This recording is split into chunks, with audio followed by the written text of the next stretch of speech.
नमस्कार प्यारे साथियों। तो स्वागत है आप सभी को एक नए वीडियो में। और इस वीडियो में हम आप सभी को प्राचीन इतिहास के बारे में बताने वाले हैं। और इसमें जो है जितने मोस्ट इम्पॉर्टेंट ऑब्जेक्टिव क्वेश्चन है उन सभी को इस वीडियो में हम कवर किए हैं प्यारे साथियों। जो कि यह प्रश्न जो है वह कहीं न कहीं एग्जाम में पूछे गए सवाल है और आगे पूछे जाने की संभावना इससे कहीं ज़्यादा है। तो आप इस वीडियो में लास्ट तक बने रहें, जिससे आप जिस भी एग्जाम की तैयारी कर रहे हैं तो आपके लिए यह वीडियो जो है वह 100% जो है वह रामबाण साबित होने वाला है। तो चलिए हम लोग इस वीडियो को स्टार्ट करते हैं। तो यहाँ पे फर्स्ट नंबर प्रश्न में दिया हुआ है, बुद्ध की जीवन की किस घटना को महाभिनिष्क्रमण के रूप में जाना जाता है। तो बुद्ध की जीवन की किस घटना को जो है हम लोग महाभिनिष्क्रमण के रूप में हम लोग जानते हैं। तो महाभिनिष्क्रमण का मतलब होता है गृह त्याग करना। गृह त्याग करना जो होता है वह महाभिनिष्क्रमण का मतलब होता है प्यारे साथियों। तो इस प्रश्न का बिल्कुल राइट आंसर हो जाएगा जो कि ऑप्शन नंबर बी हो जाएगा, जो कि उन्होंने जो है वह गृह त्याग किए थे। महाभिनिष्क्रमण का मतलब होता है, यहाँ पे देखिए ऑप्शन नंबर ए में दिया हुआ है जो कि महापरिनिर्वाण। तो ये महापरिनिर्वाण का मतलब होता है जो कि महात्मा बुद्ध की मृत्यु से संबंधित है। मृत्यु से संबंधित है प्यारे साथियों। और इनकी मृत्यु कब हुई थी? तो 483 ईस्वी पूर्व में जो है इनकी मृत्यु हो गई थी। और महात्मा बुद्ध का जन्म कब हुआ था? तो 563 ईसा पूर्व में जो है महात्मा बुद्ध का जन्म हुआ था प्यारे साथियों। ठीक है, तो चलिए हम लोग यहाँ पे आगे बढ़ते हैं और प्रश्न नंबर हम लोग 2 पर ध्यान देंगे। तो महावीर स्वामी की मृत्यु निम्नलिखित में से किस नगर में हुई थी? तो महावीर स्वामी की जो मृत्यु है वह किस नगर में हुई थी? तो इस प्रश्न का जो है वह बिल्कुल राइट आंसर हो जाएगा, जो कि ऑप्शन नंबर बी हो जाएगा प्यारे साथियों। जो महावीर स्वामी की जो मृत्यु है प्यारे साथियों, जो कि पावापुरी में हुई थी प्यारे साथियों। ठीक है, और तो महावीर स्वामी का जन्म कब हुआ था? तो महावीर स्वामी का जो जन्म है वह 540 ईसा पूर्व में जो है महावीर स्वामी का जन्म हुआ था प्यारे साथियों। ठीक है, और यह महावीर स्वामी जैन धर्म में कितने नंबर के तीर्थक थे? तो 24 नंबर के जो है वह तीर्थक थे प्यारे साथियों। ठीक है, तो चलिए हम लोग यहाँ पे आगे बढ़ते हुए प्रश्न नंबर हम लोग 3 पर ध्यान देंगे। तो निम्नलिखित में से किस फसल का ज्ञान वैदिक काल के लोगों को नहीं है, ज्ञान है? तो निम्नलिखित में से किस फसल का जो ज्ञान है वह वैदिक काल के लोगों को नहीं था? तो इस प्रश्न का बिल्कुल राइट आंसर हो जाएगा, जो कि ऑप्शन नंबर डी हो जाएगा। तंबाकू को जो ज्ञान है वह वैदिक काल के लोगों को नहीं था। ठीक है, तो चलिए हम लोग यहाँ पे फोर्थ नंबर प्रश्न पर हम लोग ध्यान देंगे। यहाँ पे फोर्थ नंबर प्रश्न में क्या है उसके बारे में हम लोग समझेंगे।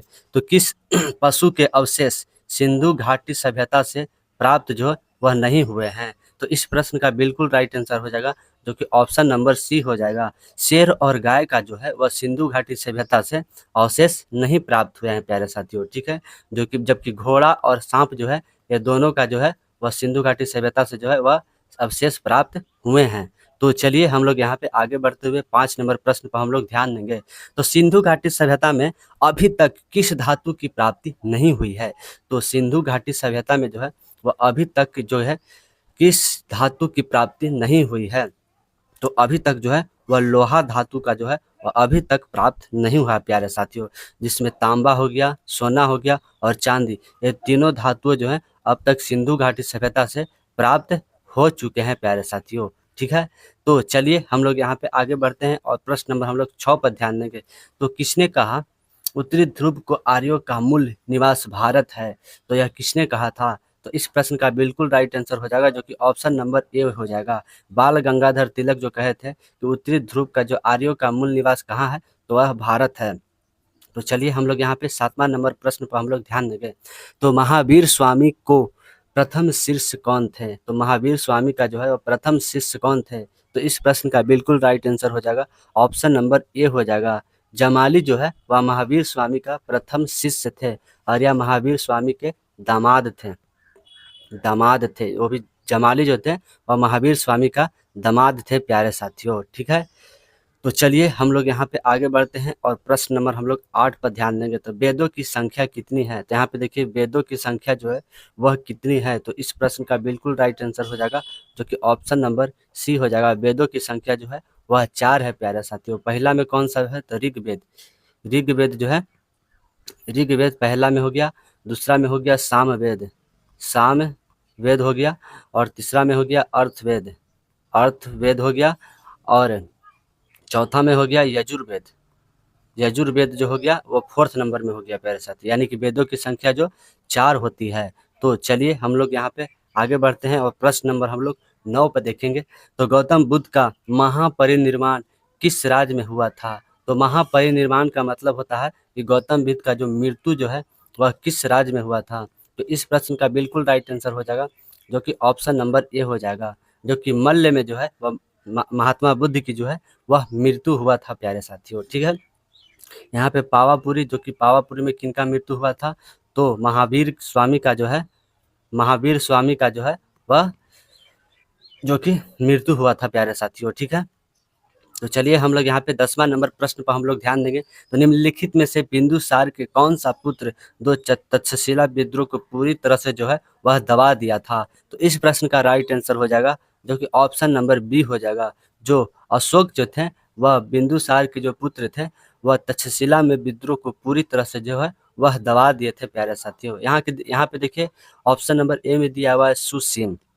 तो सुसीम जो है वह बिंदुसार के बड़ा बेटा था, बड़ा बेटा था। ठीक है, तो चलिए हम लोग यहाँ पे आगे बढ़ते हैं और प्रश्न नंबर हम लोग जो कि 11 पर ध्यान देंगे। तो सम्राट अशोक ने किस पत्नी को कहने से युद्ध त्याग दिया था? तो सम्राट अशोक ने जो है वह किस पत्नी के कहने से जो है वह युद्ध नीति को त्याग दिया था?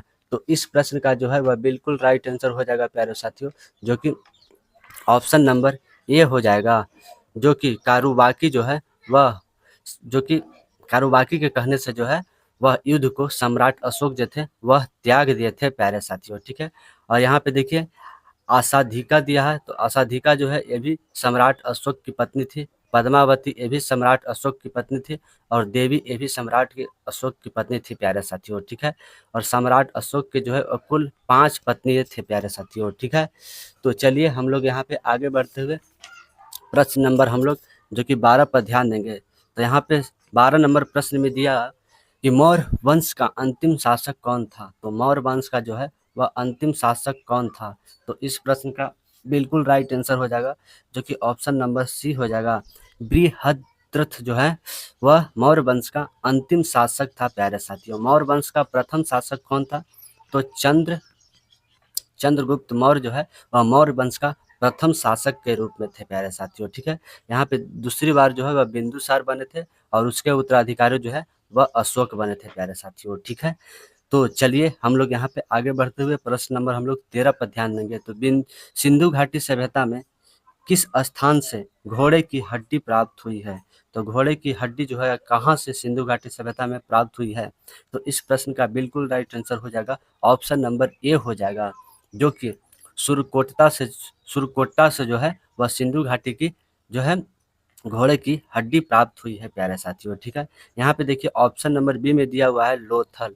तो लोथल जो है वह बंदरगाह है सिंधु घाटी सभ्यता का, बंदरगाह है प्यारे साथियों। ठीक है, और यह सिंधु घाटी से जो कि हाथी के दांत प्राप्त हुए हैं, हाथी के दांत, हाथी के दांत कहाँ से प्राप्त हुए हैं? तो सिंधु घाटी सभ्यता से प्राप्त हुए हैं प्यारे साथियों। ठीक है, यहाँ पे देखिए मोहनजोदड़ो से किस चीज की प्राप्ति हुई है? तो विशाल स्नानगढ़, विशाल स्नानगढ़ से जो है वह मोहनजोदड़ो से प्राप्त हुआ है। तो चलिए हम लोग यहाँ पे आगे बढ़ते हुए प्रश्न नंबर हम लोग 14 पर ध्यान देंगे। तो भारतीय संगीत का आदि ग्रंथ कहा जाता है? तो भारतीय संगीत का जो है वह आदि ग्रंथ कहा जाएगा। तो इस प्रश्न का बिल्कुल राइट आंसर हो जाएगा, जो कि ऑप्शन नंबर ए हो जाएगा, जो कि भारतीय संगीत का आदि ग्रंथ हम लोग सामवेद को कहते हैं प्यारे साथियों। ठीक है, तो चलिए हम लोग यहाँ पे आगे बढ़ते हैं और प्रश्न नंबर हम लोग 15 पर ध्यान देंगे। तो सिंधु घाटी सभ्यता में नृत्य मुद्रा वाली स्त्री की कांस्य मूर्ति कहाँ से प्राप्त हुई है? तो सिंधु घाटी सभ्यता में जो है वह मुद्रा वाली स्त्री की कांस्य मूर्ति जो है वह कहाँ से प्राप्त हुई है? तो इस प्रश्न का बिल्कुल राइट आंसर हो जाएगा, ऑप्शन नंबर ए, जो कि मोहनजोदड़ो से जो है वह नृत्य मुद्रा वाली स्त्री की कांस्य मूर्ति जो है वह प्राप्त हुई है प्यारे साथियों। ठीक है, काली बंगा से किस चीज की प्राप्ति हुई है? तो काली चूड़ी, काली काली चूड़ी को जो है वह काली बंगा से प्राप्त हुई है प्यारे साथियों। ठीक है, और यह कालीबंगा जो है वह किस राज्य में पड़ता है? तो राजस्थान।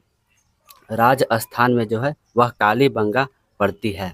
तो चलिए हम लोग यहाँ आगे बढ़ते हुए प्रश्न नंबर हम लोग 16 पर ध्यान देंगे। तो ऋग्वेद में जनता निम्नलिखित में से मुख्यतः किस में विश्वास करती थी? तो ऋग्वेद में जो है वह जनता निम्नलिखित में से किस पर विश्वास जो है वह करती थी? तो पहला नंबर में दिया हुआ मूर्ति पूजा, तो ये बिल्कुल गलत हो जाएगा। ईश्वर पर तो बिल्कुल गलत हो जाएगा। देव पूजा पर बिल्कुल गलत। यहाँ पे देखिए इस प्रश्न का बिल्कुल राइट आंसर हो जाएगा, जो कि ऑप्शन नंबर डी हो जाएगा। बलि एवं कर्म कांड पर जो है वह ऋग्वेद में जो जनता है वह विश्वास करती थी प्यारे साथियों, ठीक है। तो चलिए हम लोग यहाँ पे 17 नंबर प्रश्न पर हम लोग ध्यान देंगे। तो यहाँ पे प्रश्न में दिया हुआ है त्रिरत्न सिद्धांत, शाक्य धर्म और शाक्य चरित्र एवं शाक्य ज्ञान जिस धर्म की महिमा है, तो यह किस धर्म की महिमा है? शाक्य धारण, शाक्य चरित्र एवं शाक्य ज्ञान जो है वह किस धर्म की महिमा है? तो इस प्रश्न का बिल्कुल राइट आंसर हो जाएगा, जो कि ऑप्शन नंबर हो जाएगा सी, जो कि जैन धर्म से जो है वह शाक्य धर्म और शाक्य चरित्र और शाक्य ज्ञान जो वह महिमा है प्यारे साथियों, ठीक है। और त्रिपिटक जो है वह किस धर्म की महिमा है? त्रिपिटक त्रिपिटक जो है यह किस धर्म की महिमा है? तो यह जो है वह बौद्ध धर्म से संबंधित है त्रिपिटक। तो चलिए हम लोग यहाँ पे आगे बढ़ते हैं और प्रश्न नंबर हम लोग 18 पर ध्यान देंगे। तो यहाँ पे प्रश्न में दिया हुआ है ऋग्वेद में कुल कितने मंडल हैं? तो ऋग्वेद में जो है मंडल की संख्या कितनी है? तो इस प्रश्न का बिल्कुल राइट आंसर हो जाएगा, जो कि ऑप्शन नंबर ए हो जाएगा। ऋग्वेद में जो है वह मंडलों की संख्या 10 से है प्यारे साथियों, ठीक है। तो ऋग्वेद में सूक्तों की संख्या कितनी है? तो सूक्तों की संख्या जो है वह 1028 है प्यारे साथियों, ठीक है। तो ऋग्वेद में जो है वह सूक्तों की संख्या कितनी है? तो 1028 है। तो चलिए हम लोग यहाँ पे जो है वह आगे बढ़ते हुए प्रश्न नंबर हम लोग 19 पर ध्यान देंगे। तो निम्नलिखित में से किस मौर्य शासक को जैन धर्म में सिंहसेन के नाम से जाना जाता है? तो जैन धर्म के तहत जो है वह सिंहसेन किसे कहा जाता है? तो इस प्रश्न का बिल्कुल राइट आंसर हो जाएगा, जो कि ऑप्शन नंबर सी हो जाएगा। बिंदुसार को जो है वह जैन धर्म के तहत जो है वह सिंहसेन के नाम से जाना जाता है। और बिंदुसार को हम लोग जो है वह अमित्र घात के नाम से हम लोग जो है वह बिंदुसार को हम लोग जानते हैं प्यारे साथियों, ठीक है। यहाँ पे देखिए श्री गुप्त दिया हुआ है। तो श्री गुप्त जो है वह गुप्त वंश के संस्थापक थे प्यारे साथियों, ठीक है। तो चलिए हम लोग यहाँ पे आगे बढ़ते हुए प्रश्न नंबर हम लोग 20 पर ध्यान देंगे। तो दक्षिण भारत में जैन धर्म के प्रचार का श्रेय किसे जाता है? तो दक्षिण भारत में जो है वह जैन धर्म के प्रचार का जो श्रेय है वह किसे जाता है? तो इस प्रश्न का बिल्कुल राइट आंसर हो जाएगा ऑप्शन नंबर, जो कि बी हो जाएगा। दक्षिण भारत में जो है वह चंद्रगुप्त मौर्य का जो है वह जैन धर्म का प्रचार का श्रेय जाता है प्यारे साथियों, ठीक है। यहाँ पे देखिए महान अशोक दिया हुआ है। तो यह बौद्ध धर्म के अनुयायी थे। बौद्ध धर्म के जो है यह अनुयायी थे प्यारे साथियों, ठीक है। और चंद्रगुप्त मौर्य जो थे वह जैन धर्म के अनुयायी थे, ठीक है। तो चलिए हम लोग यहाँ पे आगे बढ़ते हुए प्रश्न नंबर 21 पर ध्यान देंगे। तो यहाँ पे प्रश्न में दिया गायत्री मंत्र की रचना किसके द्वारा की गई थी? तो गायत्री मंत्र की जो रचना है वह किसके द्वारा किया गया था?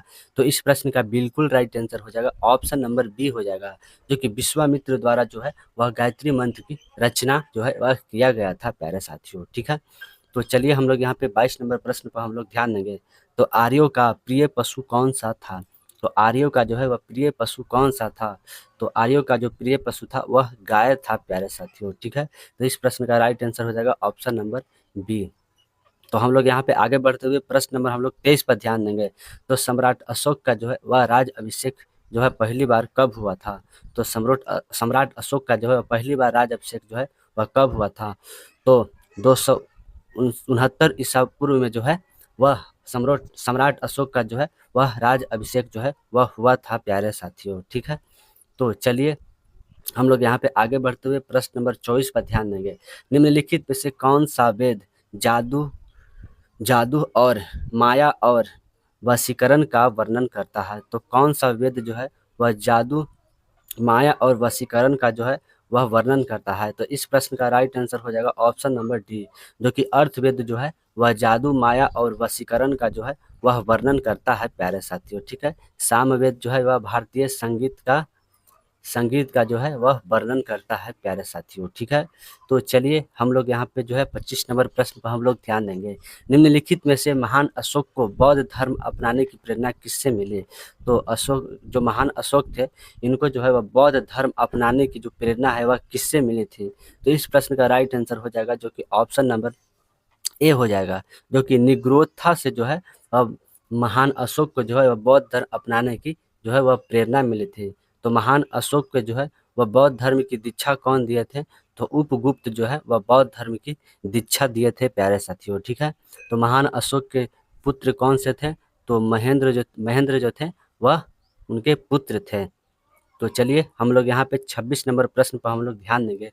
तो संस्कारों की कुल संख्या कितनी है? तो संस्कारों की कुल संख्या जो है वह कितनी होती है? यह एमपीपीसीएस में पूछा गया सवाल है। तो संस्कारों की जो है कुल संख्या कितनी होती है? तो यह 16 होती है प्यारे साथियों। संस्कारों की जो कुल संख्या कितनी होती है? तो 16 होती है। तो चलिए हम लोग यहाँ पे 27 नंबर प्रश्न पर हम लोग ध्यान देंगे। तो जैन धर्म के जो है वह 23वें तीर्थक कौन है? तो जैन धर्म के 23वें तीर्थक के रूप में जो है हम लोग पारसनाथ को जानते हैं प्यारे साथियों। ठीक है, तो जैन धर्म के 23वें तीर्थक कौन है? तो पारसनाथ हैं। और यह इनका प्रतीक चिन्ह क्या है? तो प्रतीक चीज जो है वह सर्प है प्यारे साथियों। ठीक है, तो प्रतीक चीज जो है वह सर्प है। तो हम लोग यहाँ पे आगे बढ़ते हुए प्रश्न नंबर जो है हम लोग 28 पर ध्यान देंगे। तो वैदिक साहित्य में अर्थवेद को क्या कहा जाता है? तो वैदिक साहित्य में जो है हम लोग अर्थवेद को किस नाम से जानते हैं? तो इस प्रश्न का राइट आंसर हो जाएगा जो कि ऑप्शन नंबर ए हो जाएगा। इसे हम लोग ब्रह्म वेद के नाम से इसे हम लोग जानते हैं प्यारे साथियों। ठीक है, तो चलिए हम लोग यहाँ पे जो है 29 नंबर प्रश्न पर हम लोग ध्यान देंगे। हड़प्पा सभ्यता के निवासी थे। तो हड़प्पा सभ्यता के जो है वह निवासी थे।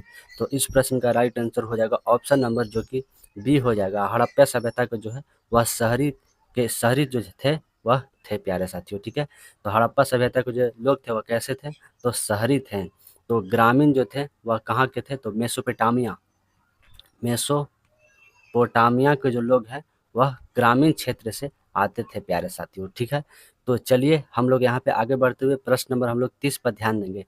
निम्नलिखित में से किस जैन तीर्थक का जो प्रतीक है वह अश्व है? तो किस जैन तीर्थक का जो है वह प्रतीक जो है वह अश्व के रूप में है? तो इस प्रश्न का राइट आंसर हो जाएगा ऑप्शन नंबर ए हो जाएगा, जो कि संभवनाथ का जो प्रतीक है वह अश्व है प्यारे साथियों। ठीक है, और यह कितने नंबर के तीर्थक हैं? तो यह 30वें नंबर के जैन धर्म के तीर्थक है प्यारे साथियों। ठीक है, तो यहाँ पे देखिए अजितनाथ दिया हुआ है। तो यह जो जैन धर्म में कितने नंबर के तीर्थक हैं? तो यह दूसरे नंबर के तीर्थक हैं। और यह जो है इनका जो है प्रतीक चिन्ह क्या है? तो प्रतीक चिन्ह जो है वह हाथी है। ठीक है, तो चलिए हम लोग यहाँ पे आगे बढ़ते हुए प्रश्न नंबर हम लोग 31 पर ध्यान देंगे। तो जैन संप्रदाय में प्रथम विभाजन के समय श्वेतांबर संप्रदाय के संस्थापक कौन थे? तो श्वेतांबर जो संप्रदाय था उसका जो कि है संस्थापक कौन थे? तो इस प्रश्न का बिल्कुल राइट आंसर हो जाएगा ऑप्शन नंबर ए। स्थूलभद्र जो थे वह श्वेतांबर संप्रदाय के संस्थापक जो कि स्थापना किए थे प्यारे साथियों। ठीक है, यहाँ पे देखिए भद्रबाहु दिया हुआ है। तो भद्रबाहु जो है वह दिगंबर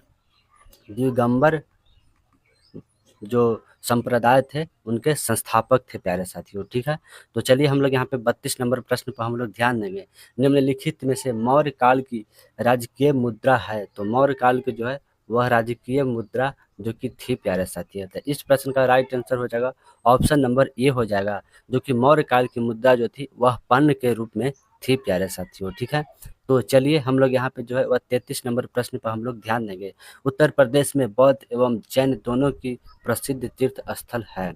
तो उत्तर प्रदेश में जो है वह बौद्ध एवं जैन दोनों की जो है वह प्रसिद्ध तीर्थ स्थल थी। तो इस प्रश्न का राइट आंसर हो जाएगा जो कि ऑप्शन नंबर डी हो जाएगा, जो कि बौद्ध और जैन धर्म दोनों की प्रसिद्ध तीर्थ स्थल जो कहाँ थी? तो कौशाम्बी में जो थी वह बौद्ध और जैन धर्म दोनों की प्रसिद्ध तीर्थक स्थल थी। ठीक है, यहाँ पे देखिए सारनाथ दिया हुआ है। तो सारनाथ जो है वह महात्मा बुद्ध जो है वह प्रथम उपदेश दिए थे। प्रथम उपदेश जो है वह सारनाथ में दिए थे प्यारे साथियों। ठीक है, तो चलिए हम लोग यहाँ पे आगे बढ़ते हुए प्रश्न नंबर हम लोग 34 पर ध्यान देंगे। तो गौतम बुद्ध ने सर्वाधिक उपदेश अपना कहाँ दिए थे? तो गौतम बुद्ध ने जो है वह सर्वाधिक उपदेश कहाँ दिए थे? तो इस प्रश्न का राइट आंसर हो जाएगा ऑप्शन नंबर डी हो जाएगा, जो कि श्रावस्ती में जो है वह गौतम बुद्ध ने अपना सर्वाधिक उपदेश जो है वह दिए थे प्यारे साथियों। ठीक है, सारनाथ में अभी बताया है कि यह पहला उपदेश जो है वह सारनाथ में दिए थे प्यारे साथियों। ठीक है, तो गौतम बुद्ध जो है वह बौद्ध धर्म का जो है वह प्रथम प्रथम बौद्ध संगीति जो है वह कब हुआ था? जो 483 ईसा पूर्व में जो है वह प्रथम बौद्ध संगीति हुआ था, और यह कहाँ हुआ था? और यह राजगीर में हुआ था प्यारे साथियों, राजगीर में हुआ था प्रथम बौद्ध संगीति। द्वितीय बौद्ध संगीति कहाँ हुआ था? तो वैशाली में जो है वह द्वितीय बौद्ध संगीति हुआ था। ठीक है, तृतीय बौद्ध संगीति कहाँ हुआ था? तो तृतीय बौद्ध संगीति जो है वह पाटलिपुत्र में हुआ था। तो चलिए हम लोग यहाँ पे 35 नंबर प्रश्न पर हम लोग ध्यान देंगे। तो द्वितीय बौद्ध संगीति के समय कौन से जो है वह राजा थे?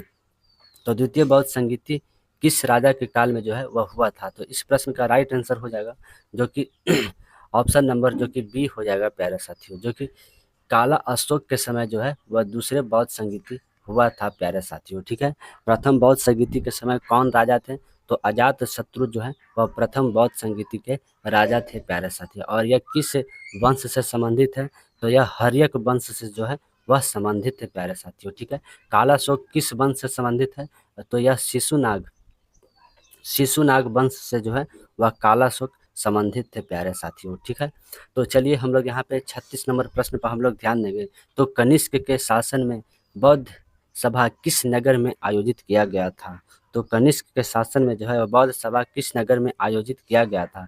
तो इस प्रश्न का राइट आंसर हो जाएगा ऑप्शन नंबर डी हो जाएगा, जो कि कनिष्क के समय जो है वह कश्मीर में जो है वह बौद्ध सभा को आयोजित किया गया था प्यारे साथियों। ठीक है, तो चलिए हम लोग यहाँ पे जो है आगे बढ़ते हुए प्रश्न नंबर हम लोग 37 पर ध्यान देंगे। निम्नलिखित में से किस जैन तीर्थक का जन्म कुंडलपुर में हुआ था? तो कुंडलपुर में जो है वह किस जैन तीर्थक का जो है वह जन्म हुआ था? तो इस प्रश्न का राइट आंसर हो जाएगा ऑप्शन नंबर सी हो जाएगा, जो कि स्वामी महावीर का जो है वह जन्म जो है वह कुंडलपुर में हुआ था प्यारे साथियों। ठीक है, और इनका जन्म कब हुआ था? तो 540 ईसा पूर्व में जो है इनका जन्म हुआ था प्यारे साथियों। ठीक है, महात्मा बुद्ध का जन्म कब हुआ था? तो 563 ईसा पूर्व में महात्मा बुद्ध का जन्म हुआ था प्यारे साथियों। ठीक है, तो चलिए हम लोग यहाँ पे आगे बढ़ते हुए प्रश्न नंबर हम लोग 38 पर ध्यान देंगे। तो किस पशु के अवशेष सिंधु घाटी सभ्यता में प्राप्त नहीं हुए हैं? तो कौन से पशु है जिसका अवशेष जो है वह सिंधु घाटी सभ्यता में प्राप्त नहीं हुआ है? तो इस प्रश्न का राइट आंसर हो जाएगा जो कि ऑप्शन नंबर जो कि डी हो जाएगा प्यारे साथियों, जो कि शेर और गाय का जो है वह सिंधु घाटी सभ्यता में अवशेष नहीं प्राप्त हुए हैं। ठीक है, तो चलिए हम लोग यहाँ पे जो है 39 नंबर प्रश्न पर हम लोग ध्यान देंगे।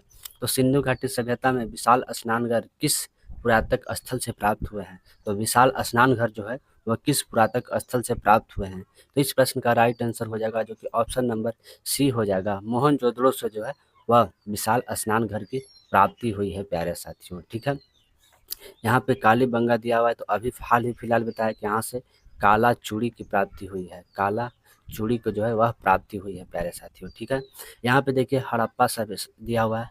तो हड़प्पा जो है यह कहाँ पे स्थित है? तो पाकिस्तान के पाकिस्तान के सिंध प्रांत में जो है वह हड़प्पा जो है वह स्थित है। मोहनजोदड़ो भी जो है वह पाकिस्तान के सिंध प्रांत में स्थित है प्यारे साथियों। ठीक है, तो चलिए हम लोग यहाँ पे 40 नंबर प्रश्न पर हम लोग ध्यान देंगे। निम्नलिखित में से कौन सा हड़प्पा स्थल नहीं है? तो हड़प्पा स्थल कौन सा नहीं है? तो इस प्रश्न का राइट आंसर हो जाएगा जो कि ऑप्शन नंबर सी हो जाएगा, जो कि सोहगौरा जो है वह हड़प्पा सभ्यता का स्थल नहीं है, जो कि चनहुदड़ो और कोटिजिज्जी और धौलावीरा ये तीनों जो है वह हड़प्पा सभ्यता का स्थल है प्यारे साथियों। ठीक है, धौलावीरा जो है वह किस राज्य में है? तो यह गुजरात में पड़ता है, गुजरात में जो है वह धौलावीरा पड़ता है। और यह धौलावीरा जो है वह सिंधु घाटी सभ्यता का सबसे बड़ा स्थल है। जो सबसे बड़ा कौन सा स्थल है सिंधु घाटी सभ्यता का? तो यह धौलावीरा है प्यारे साथियों। ठीक है, तो चलिए आप लोगों को बताइए कि यह जो है वह वीडियो कैसा लगा। अगर अच्छा लगा तो आप लाइक और शेयर करना तो बिल्कुल मत भूलिए। तो मेरे प्यारे साथियों, आप लोगों को अगर वीडियो पसंद आए तो आप लोग कमेंट में जो है वह ज़रूर करके बताएं कि आप लोग जो वीडियो यह कैसा लगा। अगर अच्छा लगा तो आप लोग ज़रूर से ज़रूर इस वीडियो को सब्सक्राइब कर लें, जिससे कि वीडियो डालें तो आपको सर्वप्रथम नोटिफिकेशन प्राप्त हो। तो जय हिंद, नमस्कार।